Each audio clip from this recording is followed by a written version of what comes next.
हर साल श्रावण मास की पंचमी तिथि आती है और भारतवर्ष में एक ऐसा पर्व मनाया जाता है जिसमें एक विषैला जीव नाग देवता बन जाता है। जिससे हम डरते हैं उसे हम पूजा की थाली में आमंत्रित करते हैं। जिसके डसने से मौत निश्चित होती है उसे दूध से स्नान कराया जाता है। पर क्यों? क्या सिर्फ परंपरा है या इसके पीछे कोई गहरा इतिहास छुपा है? क्यों इस दिन नुकीली चीजों का प्रयोग वर्जित हो जाता है? क्यों चूल्हा ठंडा रह जाता है? और क्यों नागों से 7 पीढ़ियों की रक्षा का वादा जुड़ा हुआ है? ये सिर्फ नाग पंचमी नहीं है, ये एक महान प्रतिशोध की कथा है। एक श्राप, एक यज्ञ और एक तपस्वी बालक की करुणा। ये कथा हमें लेकर जाती है महाभारत के उस समय में जहां से शुरू होती है नाग पंचमी की असली यात्रा। तो आइए जानिए नाग पंचमी का पौराणिक इतिहास, उसका रहस्य और उसका आध्यात्मिक संदेश। तो आज भी हमारे समाज की आत्मा में धड़कता है। ये सिर्फ एक पर्व नहीं, ये है प्रतिशोध से करुणा तक की एक अनसुनी कथा। आइए इस प्राचीन पर्व की हर परत को खोलते हैं। क्या आप जानते हैं कि हमारा समाज जिस नाग पंचमी को हजारों वर्षों से पूजता आ रहा है वो आखिर है क्या? इसके पीछे की शुरुआत, इसकी नींव, इसका उद्देश्य क्या है? क्या ये साधारण सांपों की पूजा है या पाताल लोक के उन दिव्य नागों की जिन्हें देवता भी पूजते हैं? आखिर ऐसा क्या है श्रावण मास की केवल एक पंचमी तिथि में जो साल के 364 दिन छोड़कर एक विषैले जीव को आस्था का सबसे बड़ा केंद्र बना देती है? क्यों उस दिन घर में चूल्हा ठंडा रह जाता है? सुई से लेकर हर हल तक सुई से लेकर हल तक हर नुकीली चीज वर्जित हो जाती है। क्या आपने कभी सोचा है कि जिस दूध को अमृत कहा गया है उसे ही जहरीले नागों को क्यों चढ़ाया जाता है? तो सबसे बड़ा प्रश्न, आखिर उन्हें देवताओं जैसा सम्मान किसने दिया? इन सभी प्रश्नों के उत्तर जुड़े हैं एक ऐतिहासिक घटना से जो हमें महाभारत काल में ले जाती है। कहानी शुरू होती है वीर अभिमन्यु के पुत्र और अर्जुन के पौत्र राजा परीक्षित से। एक दिन परीक्षित जंगल में शिकार खेलते हुए अपनी सेना से बिछड़ गए। भूख और प्यास से व्याकुल वे शमीक ऋषि के आश्रम पहुंचे, परंतु ऋषि ध्यान में लीन थे और उन्होंने उत्तर नहीं दिया।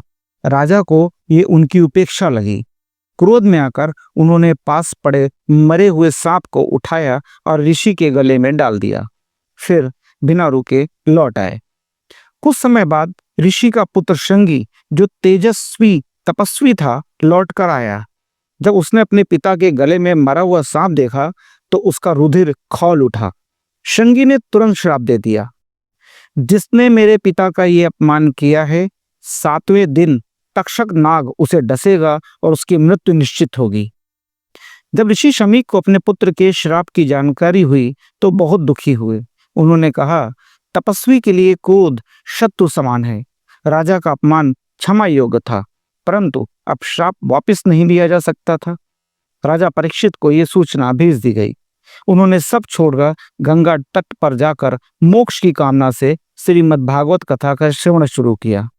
और कथा सुनाने वाले थे परम ज्ञानी श्री शुकदेव जी।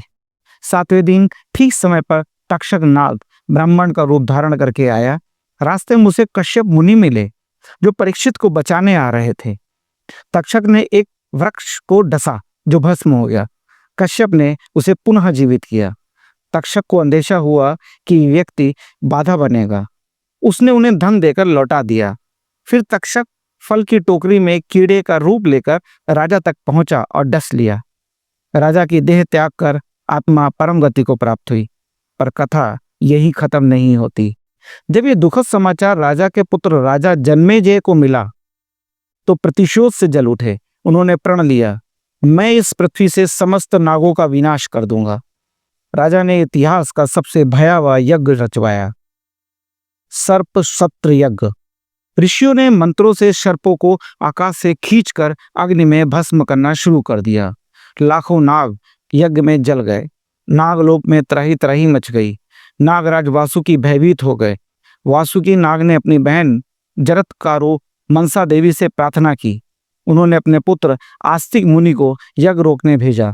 आस्तिक मुनि स्वयं ब्राह्मण और नागपुल के मिलन से उत्पन्न हुए थे। आस्तिक मुनि ने यज्ञशाला पहुंचकर अद्भुत स्तुति की। राजा प्रसन्न हुए और वरदान मांगने को कहा।